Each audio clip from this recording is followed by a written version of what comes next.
The parable of the Good Samaritan is about Jesus. What? Saw a video on this the other day. Blew my mind because I totally never caught that hidden message in the story. Then I dug deeper, and boy did I pull out a nugget. You've heard the story. You got a Judean going from Jerusalem to Jericho. Along the way, he gets jumped, right? These thieves, they strip him of his clothes, beat the living crap out of him, and leave him for dead. So first, a priest walks by. He sees the guy. He's like, walks along. Then comes a Levite. Same thing. He's like, I'm not going to deal with this. Keeps going. Doesn't help him.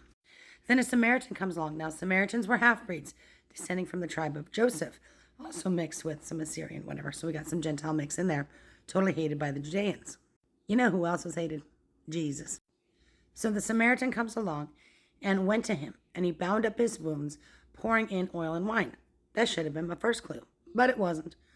And sat him on his own beast, and brought him to an inn. That should have been my second clue. I knew there was something up with that inn. And he took care of him. And on the morrow, when he departed, he took out 2 pence. Now that word is a denarius. This is a denarius. What's it cost to stay in an inn at the time of Jesus? 1/32 of a denarius. So that means that was equivalent 1/32 of a day's wage. So this Samaritan forked over 2 months' wage for this guy to stay at the inn. He gave him to the host and said unto him, take care of him, and whatsoever thou spendeth more, when I come again, I will repay thee. So it turns out the guy who was beat to a bloody pulp and left for dead represents us because we're beaten spiritually. We're bruised.